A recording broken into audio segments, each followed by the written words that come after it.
Me privilegia con la decisión de haber optado por este tema, el potencial de los grupos pequeños en esta ocasión. Mi propia experiencia por muchos años en el trabajo con grupos pequeños me permiten de alguna manera compartir lo que otros compañeros, compañeras de ministerio pueden también y quizás con mucho más recurso y conocimiento exponer.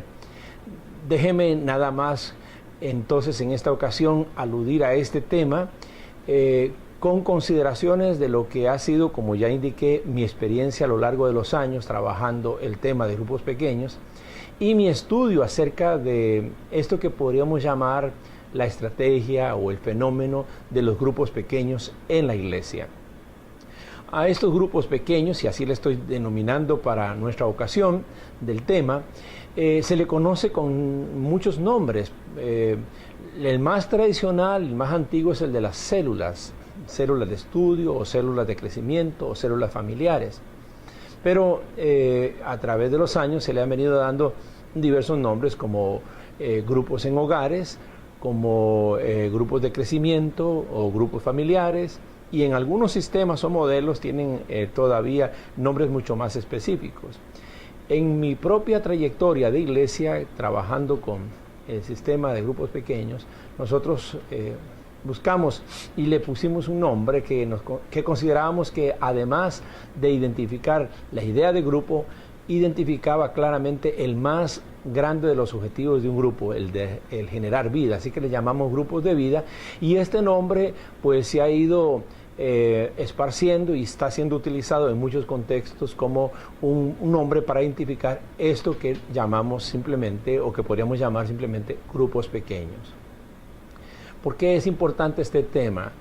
Porque estoy seguro que los grupos pequeños son la mejor estrategia para la labor no solamente evangelizadora, sino también pastoral de cualquier congregación, especialmente de aquellas congregaciones que están en pleno crecimiento y desarrollo, que llegan a sumar no solamente cientos, sino a veces hasta miles de personas, y que necesitan de una estrategia con la cual hacer evangelización, como dije, y también acción pastoral. Para comenzar, quisiera señalar la importancia de tener en cuenta qué es un grupo, y particularmente un grupo pequeño. Los psicólogos sociales, igual que los sociólogos y otros estudiosos de la rama social, han indicado que todo grupo debe contener al menos 3 elementos para que se distinga como grupo realmente. El primero de ellos, de esos 3 elementos esenciales, es que el grupo tenga un objetivo común. De hecho, a pesar de que algunas congregaciones establecen, previo al desarrollo de esta estrategia de grupos pequeños, cualquiera sea el sistema que tengan, de alguna manera lo que sí es significativo e importante señalar es que las iglesias ponen allí un objetivo, pero es muy necesario que el grupo llegue a tener, a definir, a establecer, a abrazar ese mismo objetivo, o un objetivo que sea afín al que la iglesia está proponiéndose. Si un grupo no tiene un objetivo en común, no va a armarse como grupo, no va a contenerse y a integrarse como grupo. Es muy necesario entonces que exista un objetivo en común, que la gente entienda qué es lo que estamos persiguiendo y hacia qué estamos apuntando. El segundo de los elementos esenciales para constituir un grupo pequeño es que el grupo tenga una interacción espiritual común. Los psicólogos sociales le llaman a esto una interacción psicológica. Trascendamos un poco más allá de la psiqui, de lo que es el elemento psicológico, y llevémoslo al campo de la iglesia, que está contenido con mucho más amplitud en el concepto de espiritualidad. Los miembros de un grupo deben trabajar seriamente en lograr que haya una interacción espiritual entre ellos, que no sea simplemente una reunión más convencional, o una reunión que podríamos llamar de buenas intencionalidades y de buen ambiente. No, es mucho más que eso. hay que crear una interacción. Los miembros tienen que encontrar una unidad de grupo, una forma de relacionarse. Estamos hablando de lazos, estamos hablando de compañerismo, estamos hablando de cuerpo de Cristo, estamos hablando de que un grupo pequeño es una manifestación de la iglesia del Señor, y por lo tanto buscamos que el grupo tenga una interacción espiritual que le sea común al grupo. Así es como nos tratamos, así es como nos vemos, así es como trabajamos, así es como operamos. Y el tercero de los elementos es lo que llamamos un estilo de vida propio. El grupo tiene que encontrar su propia manera de reunión, su propio estilo de reunión, sus horarios, su lugar de reunión, lo que quieren o no quieren compartir, los espacios que van a crear para facilitar la riqueza del grupo en el logro de su objetivo, y la riqueza del grupo en la interacción espiritual que ya hemos señalado. Un estilo de vida implica que logran determinar o manejarse con un determinado lenguaje, con una determinada plan de trabajo, con un determinado incluso contenido de estudio. Todo eso pertenece al campo del estilo de vida propio. Cada grupo debe adecuarse, porque a veces lo que parece importante en un grupo, o es esencial en un grupo, o es útil en un grupo, no lo es en otro grupo. Así que esto es importante señalarlo. Todo grupo debe tener como estilo de vida propio una definición que le caracterice, un perfil que le caracterice en su manera de tratarse, en su manera de relacionarse, en su forma de operar y en los contenidos de aquello que va desarrollando en función del objetivo común. Así que estos son los tres elementos que son importantes destacar. Ahora, permítame ir un poco más allá. No estamos hablando solamente de sociología, estamos hablando de lo que la Biblia establece como estrategia a partir de lo que es la comunicación de la fe. La tradición bíblica nos cuenta, nos dice, nos subraya que en la familia, que el grupo más pequeño y natural que es la familia en la sociedad, cumple una función fundamental en la tarea de transmitir, de comunicar, de establecer la fe en los nuevos creyentes o en las generaciones nuevas. Miren, este texto que pongo para nosotros aquí en pantalla es un texto de Deuteronomio, es un texto que nos habla acerca de la tradición hebrea, cómo se transmitía la fe. Estas palabras que yo mando hoy estarán en tu corazón. Se las repetirás a tus hijos y las hablarás de ellas estando en tu casa, andando por el camino, al acostarte y cuando te levantes, etc. El texto nos está hablando de que la experiencia más natural en la comunicación de la fe, en la transmisión de la enseñanza, es la que proviene de un grupo pequeño natural también, como lo es la familia. No que sea exclusivamente ese el espacio. Ustedes saben que la sinagoga llegó a convertirse también con los años en un centro muy importante de enseñanza, y no estamos hablando de que las sinagogas eran lo que hoy podríamos comparar con mega iglesia. Estamos hablando de pequeños espacios donde la comunidad en un vecindario, en un caserío, en una aldea, se reunía para compartir allí el conocimiento y transmitir la fe.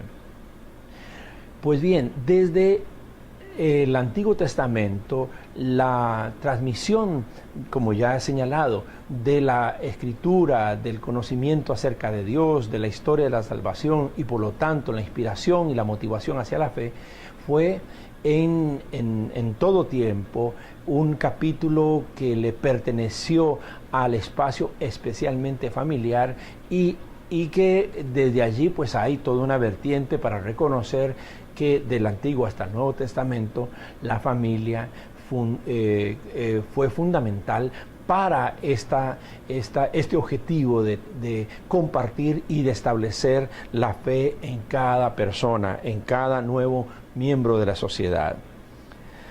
Ahora bien, No cambia esto cuando llegamos al Nuevo Testamento. Allí en el libro de Hechos, ustedes saben bien, la iglesia primitiva durante los primeros 400 años no tuvo templos, todo lo hacía de casa en casa. Y comenzando con la hora de Pentecostés, cuando dice el texto que el Espíritu Santo vino en el día de Pentecostés, vino y sopló sobre los discípulos que estaban en una casa. Es decir, comienza por allí. Y no solamente es el caso en esta situación. Uno puede observar cómo el Evangelio llega y se forma en la casa de Cornelio. Pablo dice que la iglesia se reúne en la casa de Priscila y de Aquila. Por allá se cita acerca de la iglesia que se reúne donde Ninfas, donde Aristóbulo, donde Narciso. Estamos hablando de casas, de hogares, donde Arquipo. Y también, por supuesto, nosotros tenemos que hablar de Onesíforo y de otras experiencias que la Biblia narra, en donde la fe se comunicaba en la casa, en el hogar, la iglesia en la casa, la iglesia en el ámbito de la familia. Antiguo y Nuevo Testamento, entonces, estoy señalando, nos hablan acerca de la experiencia de formar la fe en otros, de comunicar el plan de la salvación en otros a partir del espacio del hogar de la familia. No estamos hablando entonces de algo que se inventó recientemente, cuando hablamos de grupos pequeños en hogares, o cuando hablamos de células, o cuando hablamos de grupos de vida. No, estamos hablando de algo que ya viene de la tradición bíblica. Es el uso del pequeño grupo, en este caso, como insisto, el grupo natural de la familia, el espacio primordial donde la fe es comunicada. Avancemos un poquito reconociendo esto. Cuando Jesús dice, ustedes me serán testigos en Jerusalén, y cita Jerusalén como el espacio más próximo, en Judea y Samaria, para ir un poco más al ambiente de Palestina, y hasta lo último de la tierra. La pregunta era, ¿cuál fue la estrategia? O sigue siendo, ¿cuál fue la estrategia que se usó para esto? Indudablemente el contacto personal y el contacto a través de la familia. La primera vez que el Evangelio llegó a Europa, allá en Macedonia, fue con Pablo, ahí en el capítulo 16 del libro de Hechos. Recuerdan ustedes a Lidia. Pues Lidia llevó a Pablo y a Silas a su casa, y la primera experiencia fue en el hogar de esta mujer. Luego ahí viene lo del carcelero de Filipo, que también es otra familia entregándose al Señor y constituyendo iglesia en su propia casa. Y de allí, por supuesto, en adelante, así nos vino el Evangelio a través de Europa, nos vino a América, con estos conceptos de el espacio pequeño, del grupo pequeño, de la función que cumple un pequeño grupo en la transmisión de la fe.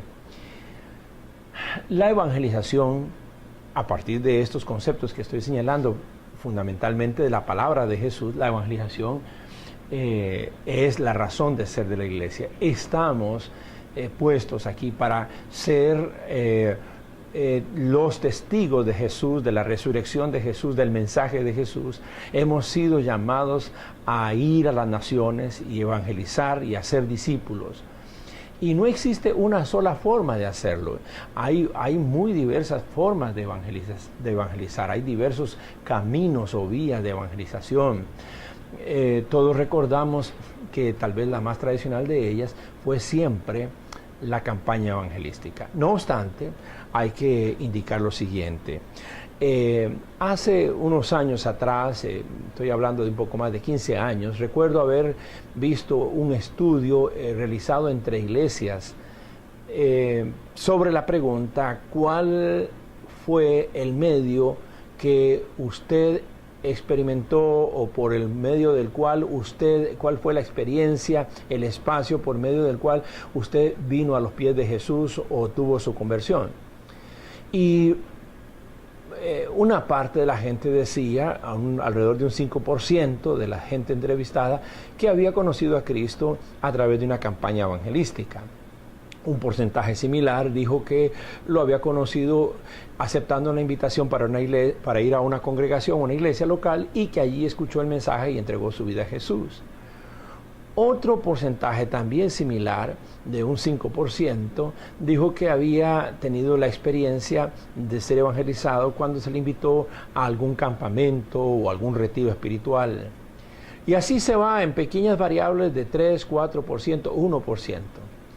Pero fue muy importante el hecho de que el más del 50%, un poquito más del 50% de la gente que había entregado su vida a Jesús, que había sido evangelizada, señaló que el medio que Dios usó para ello fue el contacto personal con un primo, con un pariente, con un amigo, con un compañero, con un pequeño grupo en una casa o con un pequeño círculo de amigos, que ese contacto facilitó, quizás porque el contacto más personal que posibilita un grupo pequeño es justamente lo que mucha gente necesita para perder esa resistencia que tiene a pasar el umbral de un templo, o ese temor o esa inhibición que tienen. Así que ese estudio me permitió verificar algo que sigo subrayando. Nada es más eficaz para la evangelización que aquellas experiencias, aquellos medios en donde la persona que está siendo evangelizada se siente en un ambiente familiar directo, en donde puede expresarse con mucho más facilidad, donde sus necesidades y sus interrogantes pueden ser atendidas de manera mucho más apropiada. Y eso lo hace fundamentalmente un grupo pequeño. Así que estamos hablando de que un porcentaje importante, 50% de la gente, siente que puede, que la evangelización le llega mucho mejor cuando es a través del contacto personal que lo facilita un grupo pequeño. Sin duda que uno de los buenos libros, de los grandes aportes que se ha hecho en América Latina acerca de los grupos pequeños, lo ha hecho nuestro obispo, el pastor René Peñalba. En su libro Grupos, cómo establecerlos en una iglesia local, que sigue siendo un libro de gran vigencia y que recomiendo a todos los pastores y líderes que trabajen en esta área, no solamente leerlo, sino utilizarlo como guía para su estrategia en el desarrollo de grupos pequeños. En este libro, él va a plantear en su capítulo 2, va a ayudarnos a plantear un concepto que él mismo ya ha señalado en el capítulo 1, que tiene que ver con la capacidad que dan los grupos pequeños para lograr este concepto de iglesia esparcida. Desde un principio Jesús planteó, visualizó y motivó a sus discípulos a concebir la obra evangelizadora y por lo tanto el establecimiento de iglesias como una estrategia de expansión. Es una visión de no de concentración, sino más bien de ir y dispersarse, de ir y expandirse. Y bueno, nada más eficaz, creo yo, para la tarea evangelizadora de la iglesia y para la estrategia de que sea la congregación y no un pequeño equipo, un pequeño comité de evangelización el que haga esa tarea evangelizadora, sino que toda la iglesia participe en ello, pues nada es más estratégico y funcional, nada potencia mejor eso que los grupos pequeños. Pues bien, en este aspecto quisiera resaltar del libro del pastor René justamente algunas de las razones por las que podemos afirmar que los grupos pequeños potencian la capacidad de una iglesia esparcida. Y la primera de ellas, expresada por el obispo René, es que los grupos pequeños tienen la capacidad de descentralizar la actividad de la congregación. Mientras que lo más tradicional, como la campaña que nos llevaba a un parque o a un gimnasio, o que en la mayoría de las veces se hacía dentro de una iglesia, lo que hacía era atraer la gente hacia un punto, y gente, como ya he explicado, con resistencias a eso, pues no se sentía motivada a hacerlo. No quería exponerse a las multitudes, sobre todo experiencias de llamamiento donde tiene que cruzar en medio de un numeroso grupo para poder ir hacia el altar y manifestar su confesión de fe.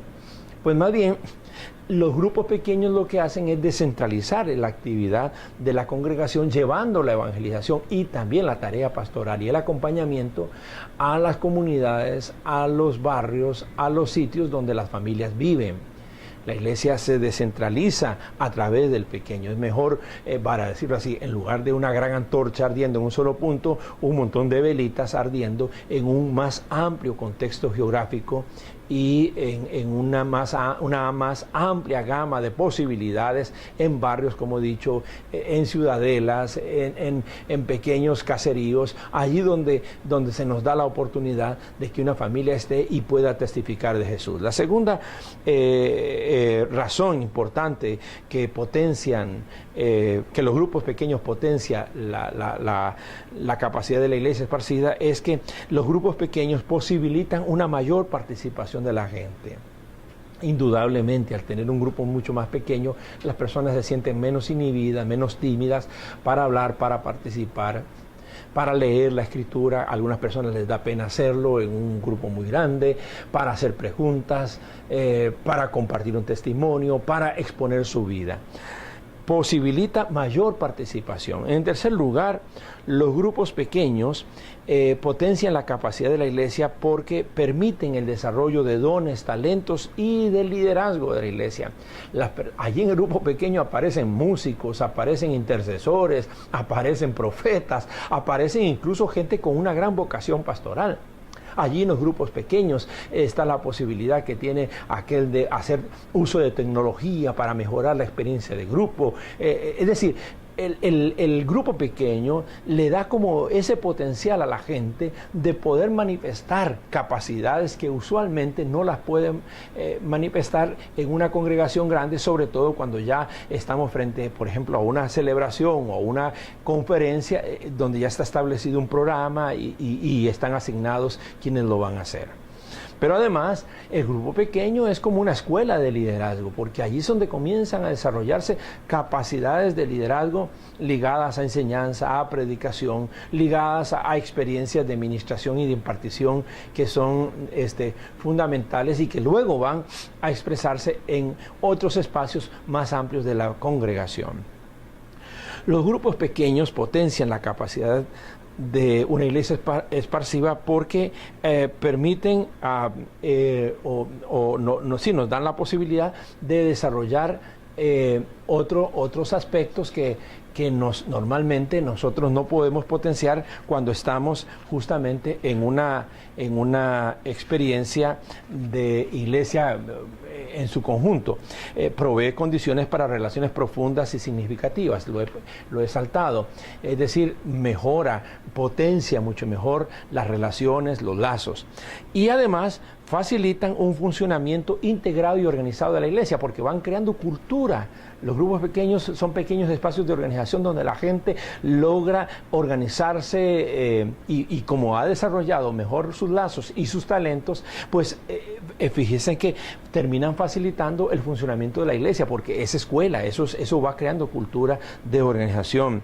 Y luego esa gente que está en un grupo bien organizado y que va avanzando, pues esta gente ya tiene ese trasfondo que le permite hacerlo en otros ministerios un poco más amplios, más visibles de la congregación.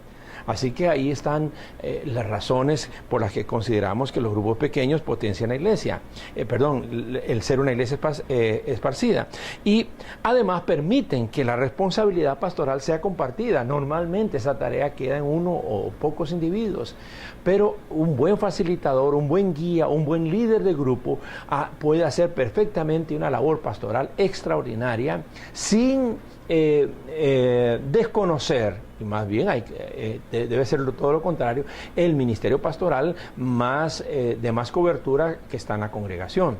Porque hay que decir que se corre un riesgo cuando se desarrolla una labor pastoral en un pequeño grupo de que algunas personas, como ha sucedido, pues consideren que como tienen esa vocación pueden hacer casa aparte. Y no es el objetivo, no es para eso.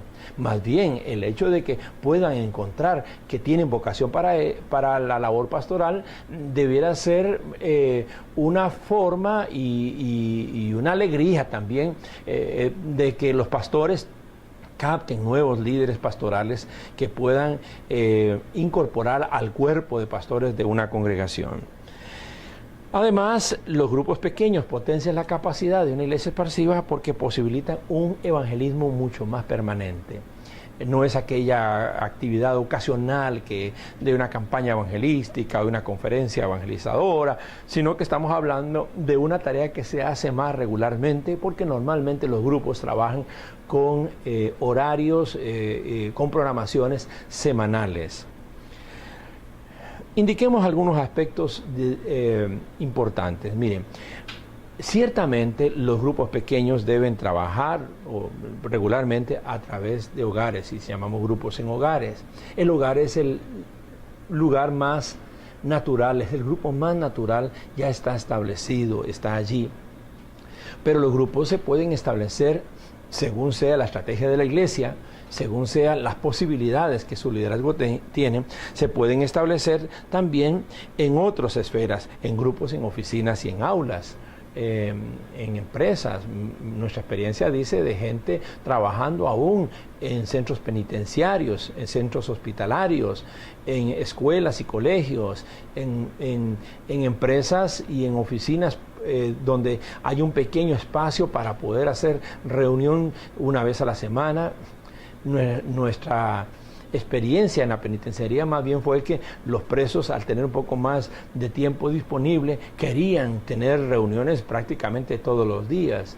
Pero bueno, eso mucho depende, es una determinación de la iglesia local, cuánto tiempo debe o cuántas veces en una semana un grupo debe reunirse. Importantísimo, no estamos queriendo que el grupo pequeño ensombrezca o haga desaparecer de vista lo que es la actividad conjunta de la congregación, la celebración. Más bien son dos cosas que son altamente complementarias. Todos queremos tener una magnífica celebración de fin de semana y un excelente trabajo de grupo entre semana. Y podemos entonces o ir a los hogares o bien, si se nos abren puertas en otros ámbitos, hacerlo. Lo esencial en todo esto es que entendamos que hay formas distintas. Por ejemplo, aquí tenemos una que son los grupos de apoyo en la iglesia. A veces necesitamos crear dentro de la iglesia, funcionando en las instalaciones de la iglesia, algunos grupos para apoyar circunstancias particulares, recién divorciados o personas que recién creyentes que están comenzando y que necesitan lo más básico, y mientras que se integran a un grupo se necesita alimentarse, grupos de apoyos de personas que están con hijos o con parientes en situaciones de quebranto de salud de manera grave, casi terminal, y entonces la iglesia puede facilitar un grupo de apoyo un poco más calificado. Y obviamente también debo señalar que están los grupos homogéneos. Estamos hablando de que a muchas iglesias han encontrado que los grupos de familia, por ser tan heterogéneos, presentan algunas dificultades. Yo creo que tienen mucho potencial más bien. Pero entonces se han dado a la tarea de crear grupos homogéneos, jóvenes o solo varones o solo mujeres o jóvenes adultos, tercera edad, y está muy bien. Yo creo que cada congregación tiene que encontrar cuál es la estrategia más conveniente, lo que le es de mayor posibilidad en el desarrollo de grupos, o bien una combinación de estas 4 alternativas de grupos pequeños. Eso estaría bien. Quiero insistir, son alternativas y cada congregación debe definir cómo va a implementarlas. Hay 4 finalidades, y con esto voy ya concluyendo, 4 finalidades de un grupo pequeño. ¿Para qué los queremos establecer? Bueno, en primer lugar, los queremos establecer para facilitar el crecimiento integral de los participantes mediante el estudio de la Biblia. Y en segundo lugar, para promover un ambiente de compañerismo que fortalezca los lazos fraternos y de apoyo mutuo. Me detengo en estas 2. Número 1, facilitar el crecimiento integral mediante el estudio de la palabra. El acento debe estar en el estudio de la palabra, pero este estudio dando crecimiento integral, es decir, no solamente el crecimiento espiritual, sino también crecimiento emocional, crecimiento en los conceptos de economía, crecimiento cultural, crecimiento psicológico, es decir, buscar cómo el grupo, a través de la palabra, ayuda a eso que Pablo decía o escribe en Efesios 4, el versículo 15, que crezcamos en todo en Cristo. Crecimiento integral. Se ha dicho con mucha razón que las iglesias más saludables del mundo, que tienen crecimientos mucho más saludables, son aquellas que trabajan con grupos pequeños con visión integral. La segunda cosa que hemos señalado es que queremos que el grupo tenga como finalidad promover un ambiente de compañerismo, de lazos. La gente necesita tener amigos en la iglesia. Y no siempre, sobre todo cuando las congregaciones son muy numerosas, es tan fácil tener un grupo de amigos allí previo a una celebración o posterior a ella. Normalmente, más bien, a veces llegamos casi al filo de las celebraciones y después, pues ahí entre pasillos, saliendo, hacemos una que otra amistad, sobre todo de alguien que nos parece conocido, y entonces establecemos un saludo. Pero el grupo pequeño va mucho más allá, crea lazos, fortalece esos lazos. La gente necesita en una iglesia sentir que pertenece a ella, que hay alguien que pregunta o que ella puede preguntar por, es decir, que hay un vínculo, eso es fundamental.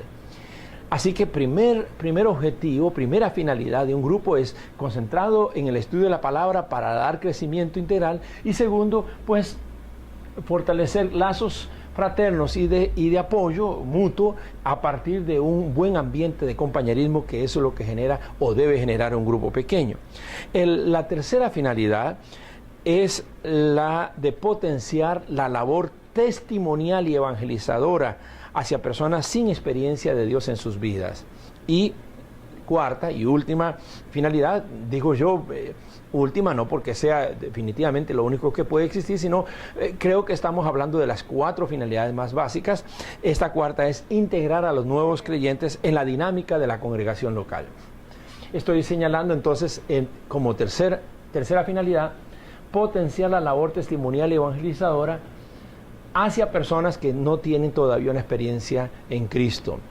Eso lo da un grupo pequeño por las razones que ya expliqué anteriormente, de cómo el grupo expandiéndose, esparciéndose, yendo más cerca de la gente, le permite a la gente misma sentirse mucho más atraída a ese pequeño espacio de una familia que le es conocida y que aprecia o que se siente apreciada por ella. Y en la cuarta finalidad, que obviamente los grupos deben de tener esto como parte de su trabajo, es ayudar a integrar. No solamente porque llegó una persona nueva a un grupo, se convirtió allí y ahora hay que llevarlo a la iglesia, que está muy bien, sino porque también existen gente que llega a las iglesias, que son nuevas, que comienzan en el Señor y que, como ya indiqué, se sienten un poco solas, necesitan amistades, necesitan vínculos, y hay que ayudarles a entender pues toda la filosofía de la iglesia, el mecanismo, la dinámica. Lo entiende mejor cuando participa en un grupo pequeño, escuchan un lenguaje, escuchan acerca de valoraciones y principios que les es común a la gente, y van familiarizándose con la iglesia mucho mejor cuando están integrados en un pequeño grupo. Así que es la doble acción, gente nueva que comienza y que necesitamos llevarla a la iglesia, integrarla bien, y un grupo puede ayudar a eso, o bien gente que llega a la iglesia y que para permanecer en ella y fortalecer su relación de pertenencia necesita de un espacio pequeño que le sirva como una especie de educadora de la cultura de iglesia. Así que ahí están las últimas 2 finalidades, las 4 que ya he señalado y que repaso para efectos de terminar. Número 1, se comparte la palabra para dar crecimiento integral. Número 2, es un espacio para fortalecer lazos de amistad y para fortalecer el apoyo mutuo a través de un buen ambiente de compañerismo. Número 3, estamos hablando de la importancia de la labor testimonial y evangelizadora, porque el grupo pequeño acerca a la gente el evangelio. Y número 4, que el grupo pequeño contribuye de manera significativa a integrar a la gente mejor en la iglesia y darle valores de pertenencia, de vínculo y de participación en la congregación. Así que por todo lo que hasta aquí estoy diciendo, estoy señalando que los grupos pequeños tienen un gran potencial en la labor tanto evangelizadora como pastoral de la iglesia, son quizás, estoy casi para afirmarlo de esta manera, la mejor estrategia que una iglesia puede usar en su desarrollo, en su crecimiento, como en su atención y su servicio a la comunidad de fe. Y que esa razón no es solamente algo probado en las últimas décadas, sino que ya lo hemos visto, pues es una experiencia antiquísima. Comienza allá en los principios de la vida de fe del pueblo hebreo y prosigue a través de la escritura hasta la historia misma del primer siglo cristiano y mucho más allá, cruzando los mares y llegando a nuestra tierra a través de pequeños grupos de contacto personal. Así que todo eso da razón para decir que no estamos frente a una cosa que sea o resulte nueva. Estamos frente a algo que sí contiene nuevos elementos y tiene el aporte de otros aspectos tecnológicos, de otras facilidades de comunicación que lo hacen aún mucho más útil hoy y mucho más potable hoy. Le animo a que si ya tiene los grupos trabajando en su iglesia, pues comparta estos conceptos, pero si no lo tiene, le animo a investigar, a crecer y a abrazar una visión de grupos pequeños con el nombre, con el sistema, con que nosotros u otras organizaciones estamos teniendo éxito en nuestra labor de reproducción y de acompañamiento.